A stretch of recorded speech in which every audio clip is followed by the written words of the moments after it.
Hello, तो आज अपन बात करने जा रहे हैं कम्प्लेक्स नंबर में Argand plane and polar representation के। तो सबसे पहले देखेंगे कि आर्गेन प्लेन क्या होता है। आर्गेन प्लेन के बारे में अपन बात कर रहे हैं। तो आर्गेन प्लेन एक ऐसा प्लेन होता है जिसमें कम्प्लेक्स नंबर को क्या करते हैं, रिप्रेजेंट कर सकते हैं। यानी Argand plane and polar representation of क्या है, complex complex number complex number यानी Argand plane and polar representation of complex number आज देखने जा रहे हैं। तो सबसे पहले देखेंगे आर्गेन प्लेन क्या होता है। तो आर्गेन प्लेन एक ऐसा प्लेन होता है जिसमें कॉम्प्लेक्स नंबर को अपन रिप्रेजेंट करते हैं। जैसे आपने 9th-10th में पढ़ा था कार्टेशियन प्लेन। कार्टेशियन प्लेन क्या होता है, जो ओरिजेंटल लाइन होती है उसको एक्स एक्सिस कहते हैं और जो वर्टिकल लाइनें हैं उसको वाई एक्सिस कहते हैं। तो इस आर्गेन प्लेन भी इसी तरह का एक प्लेन होता है जिसमें कॉम्प्लेक्स नंबर को रिप्रेजेंट करते हैं। तो इस जो एक्स एक्सिस है, जैसे मान लेते हैं कोई कॉम्प्लेक्स नंबर है z equal to 2 plus 3i है, 2 + 3i है। तो इस एक्स एक्सिस पर आपको क्या करना है, रियल पार्ट को लिखना है, रिप्रेजेंट करना है। कौन से पार्ट, रियल पार्ट को, real part of complex number. और जो इमेजिनरी पार्ट है, जैसे ये 3i है, इमेजिनरी पार्ट, इस इमेजिनरी पार्ट को कहाँ पर लिखते हैं, वाई एक्सिस पर। ये कौन सा हो जाएगा पार्ट, इमेजिनरी इमेजिनरी पार्ट। यानी वाई एक्सिस पर किसको लिखना है, इमेजिनरी पार्ट को, और एक्स एक्सिस पर कौन सा होगा, रियल पार्ट। तो जैसे मान लो अपने पास ये कॉम्प्लेक्स नंबर है, इसको आर्गेन प्लेन में लिखना है। तो सबसे पहले क्या लिखेंगे, जैसे यार जहाँ पर दो हॉरिजॉन्टल लाइन और वर्टिकल लाइन क्रॉस करती है वो क्या होता है, ओरिजिन होता है। इस ओरिजिन से इधर राइट साइड में क्या होता है, +1 2 3 4, इधर क्या होगा 1 2 3 4। तो यहाँ पर अपने पास जो नंबर लिया है कितना है, z = 2 + 3i है। इस 2 + 3i को अपन आर्गेन प्लेन में रिप्रेजेंट करने जा रहे हैं। तो यहाँ पर जो रियल पार्ट है ये क्या है, 2 है।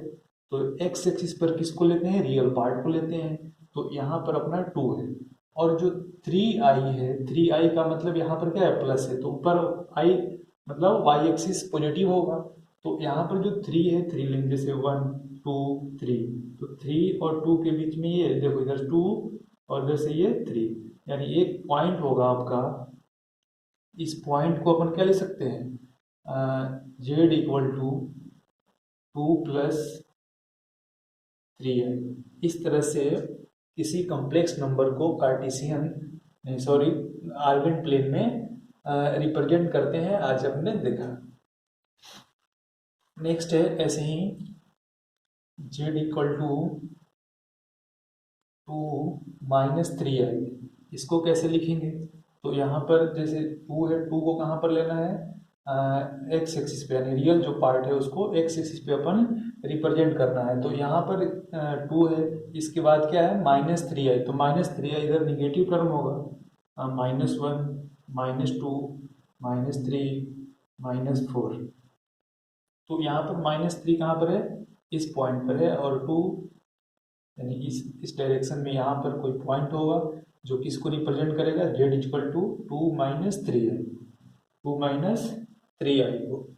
सेम अगर दूसरा कोई कॉम्प्लेक्स नंबर है z = यानी इस फर्स्ट कोऑर्डिनेट में क्या होता है, फर्स्ट कोऑर्डिनेट में ये आपका ऑल पॉजिटिव होता है, यानी एक्स भी पॉजिटिव और वाई भी क्या होता है, पॉजिटिव होता है। सेकेंड में क्या होगा, सेकेंड में आपका एक्स निगेटिव और वाई क्या हो जाएगा, पॉजिटिव होता है। थर्ड कोऑर्डिनेट में क्या होता है, थर्ड में आपका एक्स भी निगेटिव और वाई भी निगेटिव होता है। फोर्थ में क्या होता है, एक्स तो पॉजिटिव होगा और वाई कोऑर्डिनेट क्या होगा इसका, निगेटिव होता है। तो इस तरह से अपन किसी कॉम्प्लेक्स नंबर को आर्गेन प्लेन में रिप्रेजेंट कर सकते हैं। नेक्स्ट है अपना polar representation. Polar representation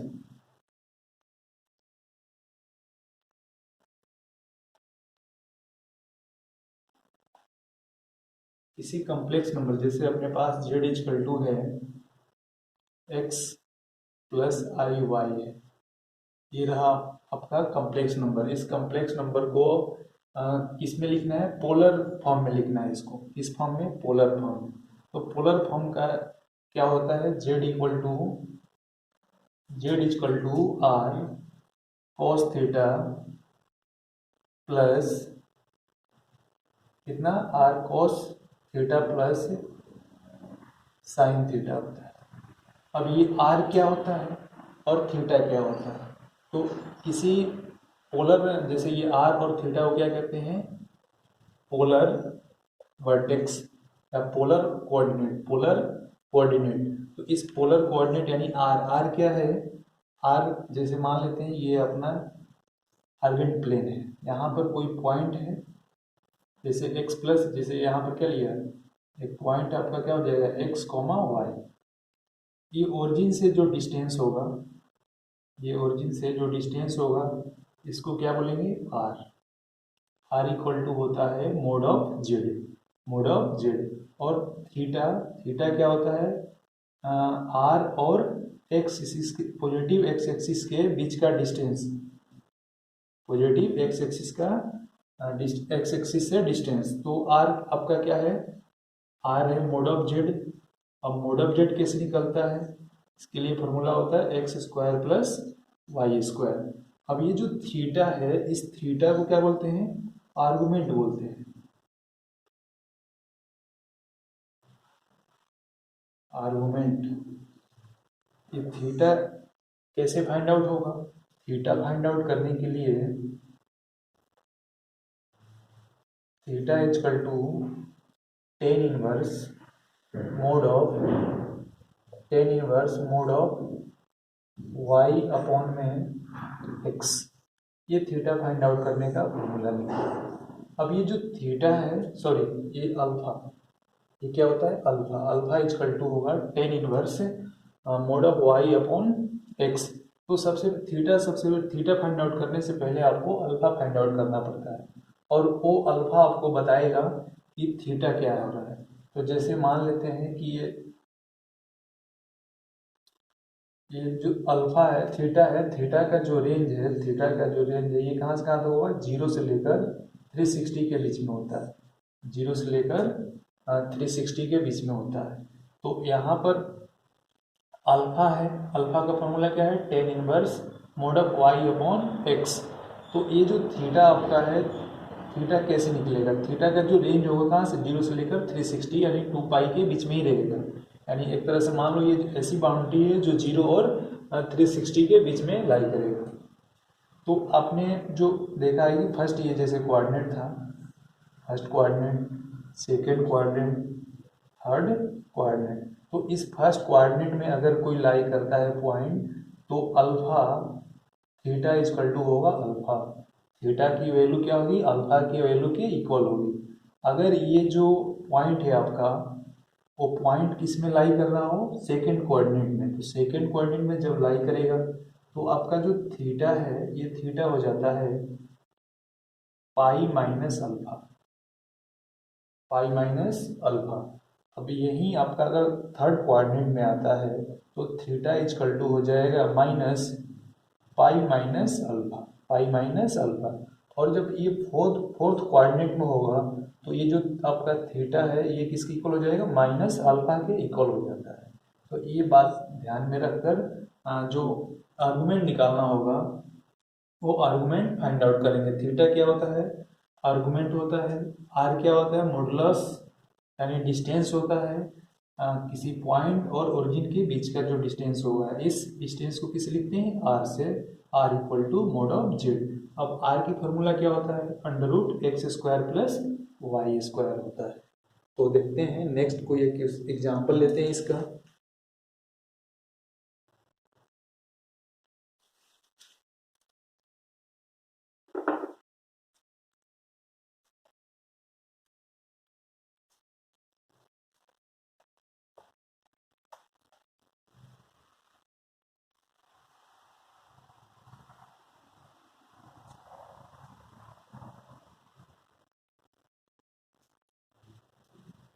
Z equal to है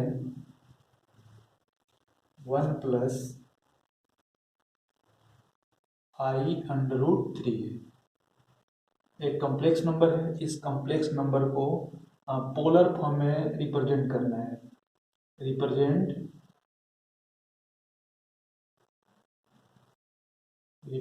इन पोलर फॉर्म। इसको किस फॉर्म में रिप्रेजेंट करना है? पोलर फॉर्म में इसको रिप्रेजेंट करना है। तो देखो, सबसे पहले पोलर फॉर्म का फॉर्मूला क्या होता है? Z equal to r bracket में cos theta plus sine theta होता है। आर कॉस थीटा, यहाँ पर आई रहता है, आई साइन थीटा होता है। यहाँ पर भी कितना रहेगा? आई साइन थीटा रहता है। Z equal to r bracket में cos theta plus i sine theta होता है। तो सबसे पहले क्या निकालना है अपने को? आर निकालना है। आर का मतलब मोड ऑफ जेड निकालना है। तो आर का फॉर्मूला क्या होता है? Under root x square plus y square होता है। तो यहाँ पर एक्स कितना है? 1 है, 1 का स्क्वायर प्लस वाई के प्लेस पर कितना है? अंडर रूट 3 है। सॉल्व कर लो इसको। 1 का स्क्वायर 1, अंडर रूट 3 का स्क्वायर 3 आएगा। 3 और 1 को ऐड करेंगे कितना आएगा? 4। 4 का अंडर रूट कितना? 2 आया। आर निकला कितना? 2। अब आपको क्या बताना है? थीटा बताना है।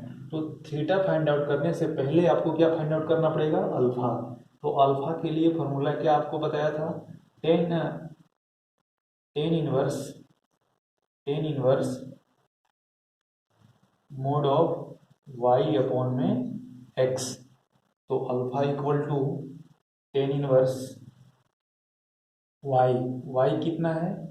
Under root 3 upon x. X कितना है? 1 है। यानी कितना आया? Alpha equal to tan inverse under root 3। ये जो 10 है किसकी वैल्यू होता है? Under root 2। 10 यानी यहाँ से देखते हैं alpha equal to 10 inverse under root 3 आया है। तो 1060 की वैल्यू कितनी होती है? अंडर रूट 3 होता है। तो 1060 जो है, यानी थीटा आपका कितना है? 60 है। अब इसको आपको किस में लिखना है? पाई के टर्म में। तो अल्फा इक्वल टू कितना हो जाएगा? Alpha equal to pi upon में 3। पाई अपॉन 3 की वैल्यू कितना होता है? अंडर रूट 3 होता है। तो अल्फा अपना मिल गया कितना? Pi by 3। तो सबसे पहले अल्फा को ही देखना है। अगर अल्फा आ गया तो लाना क्या अपने को? थीटा लाना है। थीटा लाने के लिए क्या करना पड़ेगा? कोऑर्डिनेट चेक करना पड़ रहा है कि ये जो कॉम्प्लेक्स नंबर जो लिए हैं, जिसको अपन रिप्रेजेंट कर रहे हैं पोलर फॉर्म में, वो किस कोऑर्डिनेट में लाई कर रहा है। तो इसका कोऑर्डिनेट चेक कर लेते हैं। यानी एक्स में कितना चला है? 1 चला है। ये 1 हो जाएगा। 2 इधर 3, 1 2 3, -1 -2 -3 -1 -2 -3। तो ये जो आई अंडर रूट 3 है, इसको कहाँ पर लेना होता है? वाई एक्सिस पर। और जो रियल पार्ट है, उस रियल पार्ट को कहाँ लेना होता है? एक्स एक्सिस पर। ये था आपका एक्स एक्सिस, एक्स, और ये क्या है? वाई है। इधर एक्स डैश है, इधर वाई डैश है।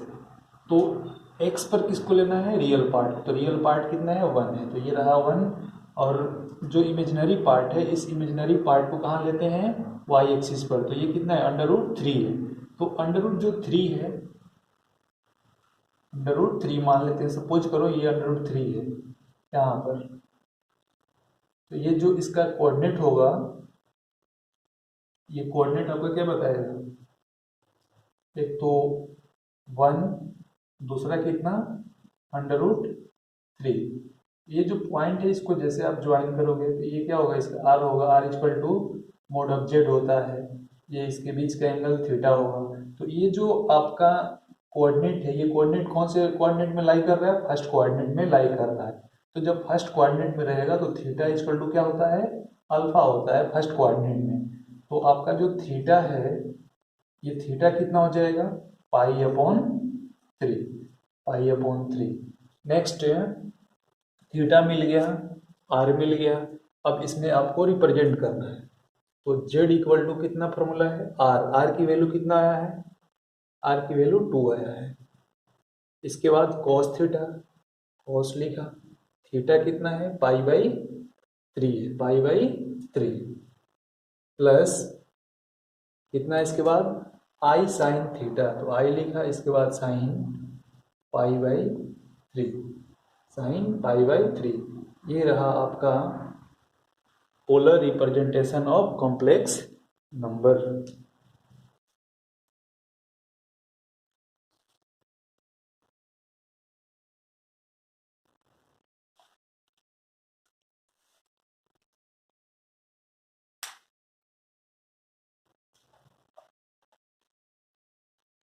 नेक्स्ट कुछ एग्जाम्पल्स और लेकर इस टॉपिक को क्लियर करते हैं।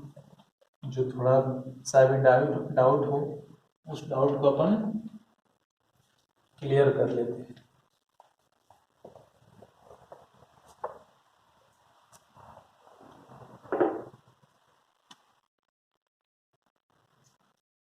कन्वर्ट, क्वेश्चन है convert the complex number in polar form।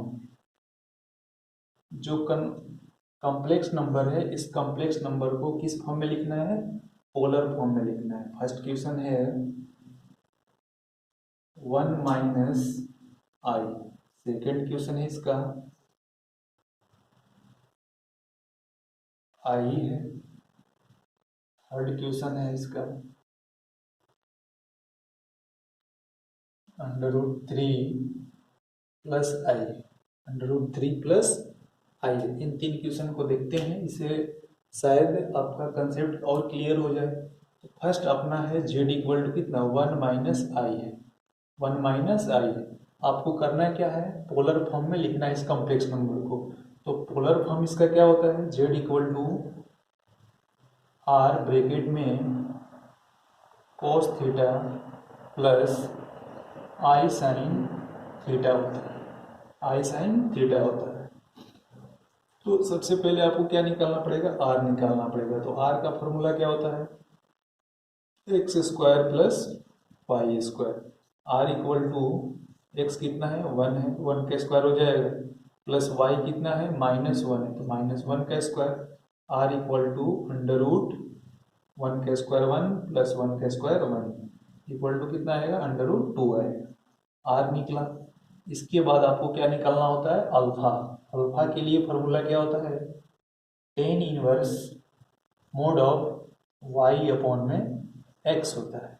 तो alpha equal to tan inverse y check करो कितना है, y है आपका 1, -1 है अपॉन 1, तो अल्फा इक्वल टू कितना हो जाएगा, tan इनवर्स 1 आएगा, tan इनवर्स 1। अब ये tan इनवर्स 1, ये 1 किसकी वैल्यू होता है, tan 45 का होता है।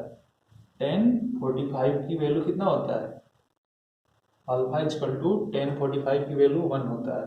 तो 45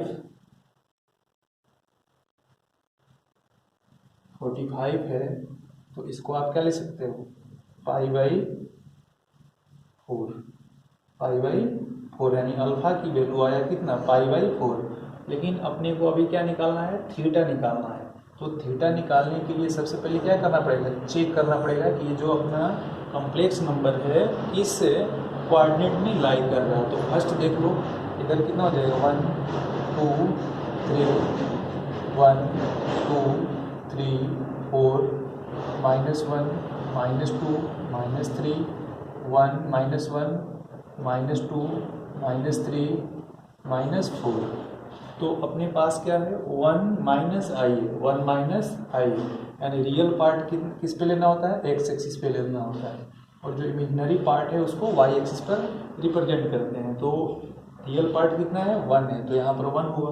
अब इसके आगे माइनस आई है, माइनस आई को कहाँ पर लेना है, वाई एक्सिस पे लेना है। तो वाई यहाँ पर देखो निगेटिव टर्म है, तो निगेटिव इधर होगा 1 और 1, ये रहा 1 और 1, 1 कोमा -1, 1 कोमा -1। अब यहाँ से ये जो डिस्टेंस होगा ओरिजिन से, ये आपका एक्स एक्सिस यानी थीटा ये बना रहा है, आर्गुमेंट इसका थीटा है। और ये जो लाइन है आपकी, ये वाली लाइन, ये क्या है, आर है, r equal to mod of z होता है। तो देखो आप, ये जो कोऑर्डिनेट है कौन से क्वाड्रेंट में लाई कर रहा है, ये होता है फर्स्ट क्वाड्रेंट, इधर सेकंड क्वाड्रेंट, थर्ड क्वाड्रेंट, और इधर वाला क्या होगा, फोर्थ क्वाड्रेंट। तो फोर्थ क्वाड्रेंट में मैं यहाँ पर एक फिर से आपको समराइज कर देता हूँ। अगर ये फर्स्ट क्वाड्रेंट में रहता है, फर्स्ट क्वाड्रेंट में, तो थीटा इक्वल टू क्या हो जाएगा, अल्फा हो। अगर यही सेकंड क्वाड्रेंट में रहता है तो थीटा इक्वल टू हो जाएगा पाई माइनस अल्फा। अगर ये थर्ड क्वाड्रेंट में लाई करता है तो थीटा इक्वल टू कितना हो जाएगा, माइनस पाई माइनस अल्फा। यहीं अगर फोर्थ क्वाड्रेंट में लाई करता है तो थीटा इक्वल टू कितना हो जाएगा, theta equal to minus alpha होगा। तो यहाँ पर देखो जो अपना आया है पॉइंट, ये कौन से क्वाड्रेंट में है, फोर्थ क्वाड्रेंट में है। तो जो फोर्थ क्वाड्रेंट में आया है तो फोर्थ क्वाड्रेंट में थीटा इक्वल टू क्या होता है, माइनस अल्फा होता है। तो यहाँ से आप थीटा फाइंड आउट कर सकते हो, theta equal to minus alpha. Theta equal to alpha कितना है, पाई/4 आया है, थीटा इक्वल टू कितना हो जाएगा, -पाई/4 होगा, -पाई/4। अब इसको रिप्रेजेंट कर लो पोलर फॉर्म में। पोलर फॉर्म का फॉर्मूला क्या होता है, आर ब्रैकेट में cos theta plus i sine theta. तो यहाँ पर z इक्वल टू कितना, आर की वैल्यू कितना है, √2 आया है, √2 लिख दिया। इसके बाद cos theta, cos theta, theta कितना है, -पाई/4 है, थीटा कितना है, -पाई/4, plus i sine theta, sine theta कितना है, पाई/4, वो भी किसमें, माइनस में। अब इसको थोड़ा सा सॉल्व कर लेंगे। √2 देखो, कॉस के इन साइड में अगर निगेटिव एंगल रहता है तो कॉस क्या करता है, निगेटिव चीज को पॉजिटिव ही देता है, यानी कॉस माइनस को ये खा जाता है, मान लो एक तरह से। तो कॉस ये क्या हो जाएगा, पाई/4। यहाँ पर जो माइनस है, ये माइनस इसमें से निकल जाएगा, ये क्या बनेगा, -आई साइन पाई/4, पाई/4। इस तरह से आप इसका पोलर फॉर्म में लिख सकते हो। और इसका जो रिमेनिंग है, आइए सेकंड क्वेश्चन ट्राई करो खुद करने का, वीडियो को पॉज करके खुद ट्राई करो, देखो सॉल्व हो रहा है कि नहीं।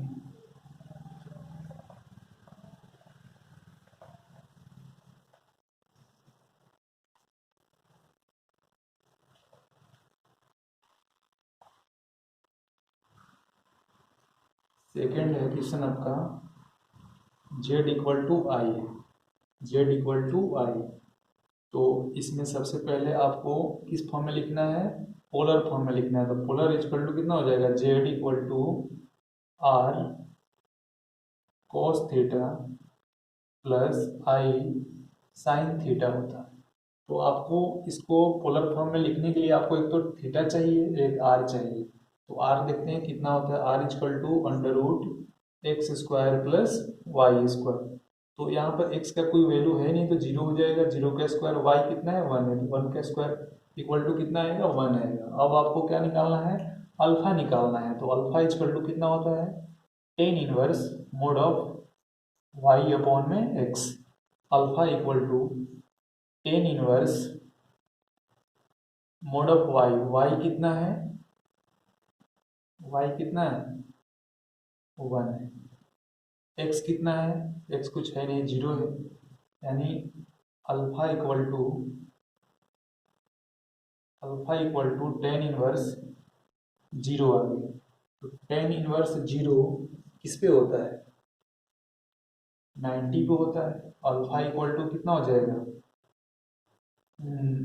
अल्फा इक्वल टू पाई/2, अल्फा इक्वल टू पाई/2।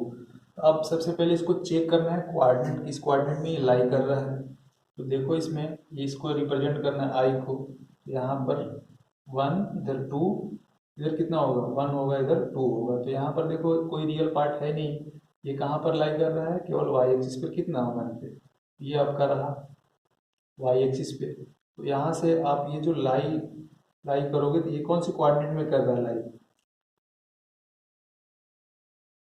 ये या तो फर्स्ट में भी नहीं है और सेकंड में नहीं है, ये क्या है, अगर मान लेते हैं ये जो आपका पॉइंट है इसी पॉइंट पे लाई कर रहा है, न इस कोऑर्डिनेट में है न इस कोऑर्डिनेट में है, तो इसको लिए क्या लिखेंगे, alpha equal to pi by 2 ही रहेगा। तो यहाँ पर जो आपका पोलर फॉर्म होगा, पोलर फॉर्म कितना हो जाएगा, आर की वैल्यू कितना, 1 cos pi by 2 plus i sine pi by 2, ये रहा आपका पोलर फॉर्म। नेक्स्ट